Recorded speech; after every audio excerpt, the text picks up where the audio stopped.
ഇപ്പോൾ ലണ്ടനിൽ ഒരു ബസ്സിൽ കേരള ടൂറിസത്തിൻ്റെ പരസ്യം കണ്ടിരുന്നോ?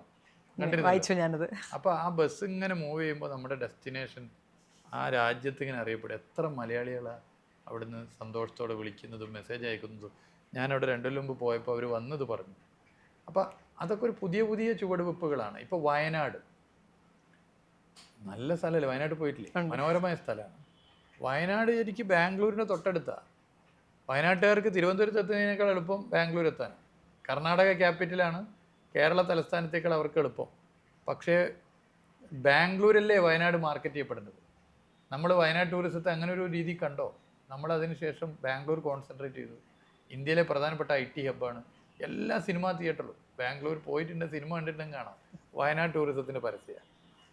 ബാംഗ്ലൂരിലെ FM റേഡിയോസ് വയനാട് വയനാട് വയനാട്. രാവിലെ റേഡിയോ ഓൺ ചെയ്ത് ജോലിക്ക് പോകുന്ന ടെക്കീസ് മുഴുവൻ ഇതാണ് കേൾക്കുന്നത്. News papers Wayanad. ഒരു റിസോർട്ടിലൊരു മുറി പോലും ഒഴിവില്ലാതെ. ബാംഗ്ലൂരിൻ്റെ വീക്കെൻഡ് വയനാടായി എന്ന് പറഞ്ഞപ്പോൾ എന്നോട് ചിലർ അങ്ങനെ പറയണം, അങ്ങനെ തന്നെ പറയും. ബാംഗ്ലൂരിലൊരു ട്രെൻഡായി, ശനി ഞായർ വയനാട്. ആ ട്രെൻഡ് വന്നു. ഇപ്പോൾ തുരങ്കപാത കൂടി വരാൻ പോവുക. അത് നമുക്ക് കൂടുതൽ. അപ്പോൾ അതെന്തുകൊണ്ട്? അവിടെ നമ്മുടെ ഒരു ഒരു ഒരു കാഴ്ചപ്പാട് വയനാട് ടൂറിസത്തെ ബാംഗ്ലൂരിൽ മാർക്കറ്റ് ചെയ്യണം. മൂന്നാറിനെ നമ്മൾ വലിയ നിലയിലേക്ക് മാറ്റിയപ്പോൾ ഇപ്പോൾ മൂന്നാർ ഉണ്ടായതിനു ശേഷം സർവകാല റെക്കോർഡ് ഫോറിൻ ടൂറിസ്റ്റുകളാണ്. കോവിഡിന് ശേഷം ഫോറിൻ ടൂറിസ്റ്റുകൾ പഴയ നമ്പറിലേക്ക് ലോകത്തെത്തിയിട്ടില്ല പല രാജ്യങ്ങളിലും. പക്ഷെ മൂന്നാറിലെത്തി. എന്താ അതിൻ്റെ കാരണം? നമ്മുടെ മാർക്കറ്റിംഗ് മൂന്നാറിനെ വേൾഡിൽ ഏറ്റവും ഹൈലൈറ്റ് ചെയ്തു. നമ്മൾ കേരളത്തിലെ ടൂറിസ്റ്റ് കേന്ദ്രങ്ങളിൽ ഏറ്റവും അധികം പ്രിഫർ ചെയ്തത് മൂന്നാറിനെ ഹൈലൈറ്റ് ചെയ്യാൻ. അതിൻ്റെ ഗുണമുണ്ടായി. അപ്പോൾ നമ്മൾ ഇന്നോവേറ്റീവായിട്ടുള്ള ഐഡിയാസ്, അതുപോലെ നമ്മൾ ഒരു എല്ലാം ഒരേപോലെയാകരുത്. ഒരേപോലെ ഓരോ റീജിയൻ എടുത്ത് ആ റീജിയൻ എങ്ങനെ പ്രത്യേകം നമുക്ക് ഹൈലൈറ്റ് ചെയ്യാൻ പറ്റും, അങ്ങനെ നോക്കി ബാലൻസ് ചെയ്ത് കാര്യങ്ങൾ ചെയ്താൽ മാറ്റം ഉണ്ടാവും. അതിലിപ്പോൾ ഓണത്തിന് കണ്ടത്, ഓണം എല്ലാ കാലവും ഉണ്ടാകുന്നതാണല്ലോ. പക്ഷെ ഓണത്തിന് വേണ്ടി മാത്രം ഫോറിൻ ടൂറിസ്റ്റുകൾ വരുന്ന കേരളത്തിൽ ആദ്യമായിട്ടാണ്. ഒരു കൊല്ലത്തെ വർക്കാണ്, ഒരു 1 ഇയർ വർക്ക്. 10 രാജ്യങ്ങളിൽ നിന്ന് ആൾ വന്നു. എന്താണ് ഓണം, ഓണം എന്താണ്, ഓണത്തിൻ്റെ ഗുണം എന്താണ്, ഇതിങ്ങനെ പ്രചരിപ്പിച്ച് എന്നാൽ പിന്നെ ഒന്ന് പോയി കളയാമെന്ന് കരുതി. ഇതാണോ സാധ്യത? ഇതിന് 100 ഇരട്ടി സാധ്യതയുണ്ട്.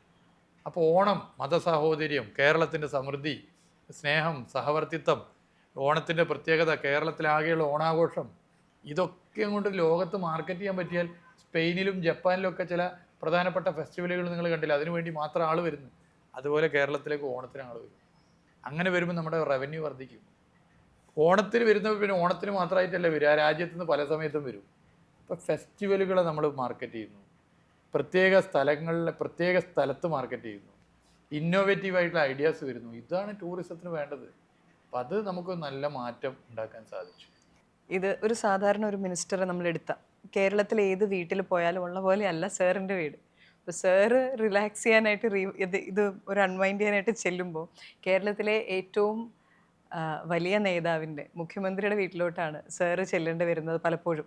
അപ്പം പലപ്പോഴും ഒരു ആസ് എ സാധാരണ സിറ്റിസൺ ഞാൻ ആലോചിക്കാറുണ്ട്, 2 പൊളിറ്റിക്കൽ ലീഡേഴ്സ് ഒരു വീട്ടിൽ വരുന്ന സമയത്ത് ഒരാൾ കേരള മുഖ്യമന്ത്രിയാണ്. അപ്പം അവിടെ സാറ് ചെന്ന് കഴിയുമ്പോൾ ഈ സാധാരണ മരുമക്കൾ അമ്മായച്ചൻ പോലത്തെ ബന്ധങ്ങളൊക്കെ ശരിക്കും ഈ നിങ്ങൾ തമ്മിലും അങ്ങനത്തെ ആണോ, അങ്ങനെ ഒരു അത്ര വാം ആയിട്ടുള്ള അങ്ങനത്തെ ഫീലിങ്സ് ഒക്കെ തന്നെയാണോ അവിടെ എന്ന് ഞാൻ ആലോചിക്കാറുണ്ട്. ബിക്കോസ് അത് ഭയങ്കര ക്യൂരിയസ് ആണ് ആളുകളെല്ലാം അത് ചിന്തിക്കുമ്പോൾ. അല്ല, മുഖ്യമന്ത്രി വീട്ടിൽ സാധാരണ മനുഷ്യൻ തന്നെയാണ്. എല്ലാ കാര്യങ്ങളിലും സാധാരണ അദ്ദേഹം ഒരു ഗൃഹനാഥൻ എന്നുള്ള നിലയിൽ ഉള്ളതുപോലെ എല്ലാ കാര്യവും മനസ്സിലാക്കുന്നുണ്ട്. അപ്പം അദ്ദേഹത്തെ കേരള മുഖ്യമന്ത്രിയെ, പിണറായി വിജയൻ എന്ന് പറയുന്ന വലിയ നേതാവിനെ ഏറ്റവും അടുത്ത് കാണാൻ ഭാഗ്യം ലഭിച്ചിട്ടുള്ള ആളുകളിൽ ഒരാളാണ് താങ്കൾ. അദ്ദേഹത്തിനെ ഒരു പൊളിറ്റിക്കൽ ലീഡറായിട്ട് കാണുന്നുണ്ട്, അദ്ദേഹത്തിനെ ഒരു അച്ഛൻ്റെ സ്ഥാനത്ത് താങ്കൾക്ക് കാണാൻ കഴിയുന്നുണ്ട്. അപ്പം എല്ലാ തരത്തിലും കാണുന്നതിൽ നിന്ന് ആ ജീവിതത്തിൽ നിന്നും എനിക്ക് അടർത്തിയെടുക്കണമെന്ന് തോന്നിയ അല്ലെങ്കിൽ എടുത്തിട്ടുള്ള കാര്യങ്ങൾ എന്തൊക്കെയാണ്? അദ്ദേഹത്തിൽ നിന്ന് പഠിച്ച കാര്യങ്ങൾ എന്തൊക്കെയാണ്? അദ്ദേഹത്തിൽ നിന്ന് എനിക്ക് തോന്നുന്ന ഏറ്റവും നമ്മൾ മാതൃകയാക്കേണ്ട ഒരു കാര്യം ഹാർഡ് വർക്ക് ആണ്. കഠിനാധ്വാനിയാണ് അദ്ദേഹം. ഇപ്പം ഞങ്ങൾ റോഡ് വിഷയത്തിന് ശ്രീ നിതിൻ ഗഡ്കരിയെ കാണാൻ പോയിരുന്നു. അദ്ദേഹം പ്രധാനമന്ത്രിയൊക്കെ കാണാൻ പോയതാണ്. ഞാൻ ധനകാര്യമന്ത്രി, ഞങ്ങളൊക്കെ ധനകാര്യമന്ത്രി വേറെ, ധനകാര്യ വകുപ്പ് കേന്ദ്രമന്ത്രിയെ കാണാൻ പോയി.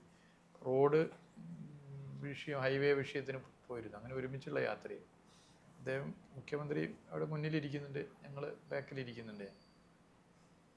ഫ്ലൈറ്റ് പോവാൻ ഇവിടുന്ന് സ്റ്റാർട്ട് ചെയ്തത് മുതൽ അവസാനിക്കുന്നവരെ അദ്ദേഹം എഴുത്താണ്. ഞാൻ പലപ്പോഴും ശ്രദ്ധിച്ചൊരു കാര്യമാണ്, അദ്ദേഹം ഇരുന്ന് എഴുതി കാര്യങ്ങൾ ഒരുപാട് സമയം അതിനു വേണ്ടി ചിലവഴിക്കും. ഡെഡിക്കേറ്റഡ് ആണ്. അദ്ദേഹത്തിൻ്റെ ഡെഡിക്കേഷനും ഹാർഡ് വർക്കിങ്ങും ഏതൊരു മനുഷ്യനും മാതൃകയാക്കാം. അദ്ദേഹത്തോട് രാഷ്ട്രീയ വിയോജിപ്പുകളുള്ളവർ പോലും മാതൃകയാക്കേണ്ട രീതിയാണ്. അതുപോലെ മാതൃകയാക്കേണ്ട രീതിയാണ് ഏത് പ്രതിസന്ധി വന്നാലും പതറാത്ത നിലപാട്. ഒരു മനുഷ്യനത് എളുപ്പമല്ല. കാരണം ഒരു സംശയമില്ലാതെ പറയാൻ വേണ്ടി പറ്റും, രാഷ്ട്രീയ പ്രവർത്തനത്തിൻ്റെ ഭാഗമായി ഇത്രയധികം വേട്ടയാടപ്പെട്ടൊരു മനുഷ്യൻ, പ്രത്യേകിച്ച് മുഖ്യമന്ത്രിയൊക്കെ ആയിരിക്കുമ്പോൾ വലിയ നിലയിൽ വേട്ടയാടപ്പെടലുണ്ടായിട്ടുണ്ട്. വന്നിട്ടുള്ള ആരോപണങ്ങളിൽ വളരെ ചെറിയ ശതമാനത്തിന് മാത്രമേ മറുപടി പറഞ്ഞിട്ടുള്ളൂ. അപ്പോൾ ഇതെന്താ മിണ്ടാത്തത്, മുഖ്യമന്ത്രി മിണ്ടുന്നില്ല എന്നൊക്കെ പറഞ്ഞ് പലരും പറയും. കേൾക്കേണ്ടത് മാത്രമേ കേൾക്കുള്ളൂ, ഉൾക്കൊള്ളേണ്ടത് മാത്രമേ ഉൾക്കൊള്ളുള്ളൂ. അല്ലാത്തത് ഈ ചെവിടിലൂടെ കേട്ട് ഇതിലൂടെ വിടുക, അത് തന്നെ ബാധിക്കുന്ന പ്രശ്നമല്ല എന്നൊരു ആറ്റിറ്റ്യൂഡിൽ രാഷ്ട്രീയ പ്രവർത്തനം നടത്തുന്നത് മാതൃകാപരമാണ്. ഇന്ന് പലർക്കും എന്ന് പറഞ്ഞാൽ ചെറിയൊരു ആരോപണം അതിലേ പോയാൽ അന്ന് ഉറക്കുണ്ടാവില്ല, ഒരു 10 പത്രസമ്മേളനങ്ങൾ നടത്താതെ തൃപ്തിയാവില്ല. അങ്ങനെയുള്ളൊരു കാലമാണ് ഇന്നത്തെ കാലം. ആ കാലത്ത് ഗുരുതരമായ ആരോപണം, അസംബന്ധം വരുമ്പോഴും ഒരു തരത്തിലും പതറാതെ ജനങ്ങളിൽ വിശ്വാസം അർപ്പിച്ച് മുന്നോട്ട് പോകുന്ന രീതി, അത് ഭയങ്കര രീതി തന്നെയാണ്. അപ്പോൾ ഇത് രണ്ടും, ഹാർഡ് വർക്കിംഗ്, ഡെഡിക്കേഷൻ, അതുപോലെ തന്നെ ഈ പ്രശ്നങ്ങളോട് എടുക്കുന്ന സമീപനം, വളരെ കൂളായിട്ട് സമീപനം, ഇത് മാതിരിയാണ്. പിന്നെ എല്ലാവരും ഒരുപോലെ കാണുന്നുണ്ട്, അത് എടുത്തു പറയേണ്ട കാര്യം. ഇപ്പോൾ വീട്ടിൽ ആരെങ്കിലും വന്നിട്ടുണ്ടെങ്കിൽ എല്ലാവർക്കും ഭക്ഷണം കിട്ടിയോ എന്നുള്ളത് ഉറപ്പ് വരുത്തുക. പിന്നെ അദ്ദേഹം എവിടെയെങ്കിലും ഭക്ഷണം കഴിക്കാൻ പോവുകയാണെങ്കിൽ കൂടെയുള്ളവർ, വാഹനം ഓടിച്ചവർ, കൂടെയുള്ളവർക്കൊക്കെ കൃത്യമായി ഭക്ഷണം കിട്ടുന്നുണ്ടോ എന്നുള്ളത് ഉറപ്പ് വരുത്തും. മറ്റുള്ളവർക്ക് ഭക്ഷണം കൊടുക്കുന്നതിലൊക്കെ വലിയ താല്പര്യമാണ്. അപ്പോൾ ഇങ്ങനെയുള്ള കുറേ പ്രത്യേകതകളുണ്ട്. അപ്പോൾ യഥാർത്ഥത്തിൽ ഞാനിപ്പോൾ അത് പറയുമ്പോൾ ഇനിയിപ്പോൾ എന്ത് വിമർശനം വന്നിട്ടും കാര്യമില്ല, അത് ഏത് രാഷ്ട്രീയ പാർട്ടിയിലുള്ളവർക്കും പഠിക്കാവുന്ന ഒരു പാഠപുസ്തകമാണ് സഖാവ് പിണറായി വിജയൻ.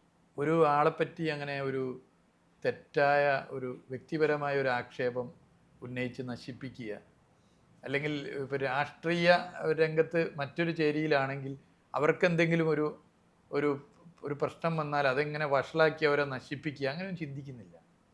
ഒരു നല്ല മനസ്സിനുടമയാണ്. അപ്ഡേഷൻ, അത് അദ്ദേഹത്തിൻ്റെ മറ്റൊരു പ്രത്യേകത. പുതിയ പുതിയ കാര്യങ്ങൾ പഠിച്ച് മനസ്സിലാകും. ഇപ്പോൾ അദ്ദേഹത്തിൻ്റെ ഈ പ്രായത്തിൽ അദ്ദേഹം പുതിയ തലമുറയുടെ ടേസ്റ്റുകൾ മനസ്സിലാക്കുന്നുണ്ട്. എന്താണ് അവരുടെ രീതി, എങ്ങനെയാണ് അവരെ അഭിസംബോധന ചെയ്യുന്നത്, ഇത് മനസ്സിലാക്കും. അപ്ഡേഷൻ ഏത് മേഖലയിൽ, നിങ്ങളുടെ മേഖലയിലും അപ്ഡേഷൻ വേണം. അപ്ഡേഷൻ ഇല്ലാതെ നമുക്ക് പോകാൻ പറ്റില്ല. നമ്മളെപ്പറ്റി ഒരു ആരോപണം, അസംബന്ധം വന്നാൽ നമ്മൾ ചാടിക്കയറി മറുപടി പറയേണ്ട ആവശ്യമില്ലല്ലോ. എല്ലാത്തിലും ചിലതിൽ പറയേണ്ടി വരും.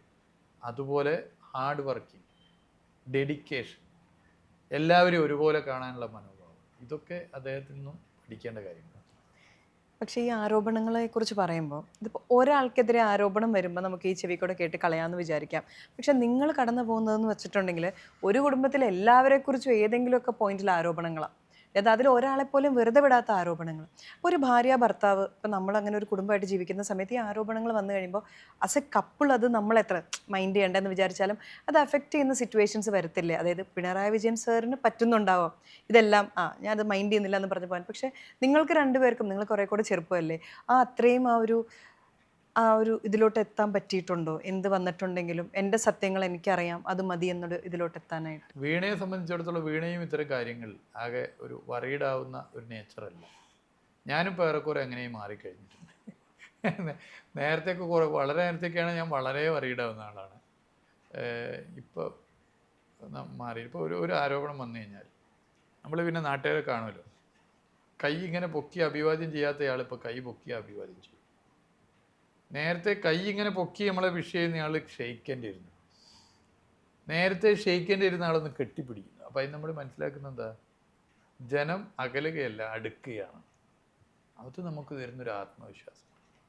ഈ ആത്മവിശ്വാസമായിരിക്കാം പിണറായി വിജയന്, പിന്നെ അദ്ദേഹത്തിൻ്റെ അനുഭവം, ഇത് രണ്ടും ചേർന്നായിരിക്കും അദ്ദേഹത്തിന് ഇങ്ങനെ രാഷ്ട്രീയ പ്രവർത്തനം നടത്താൻ പറ്റും.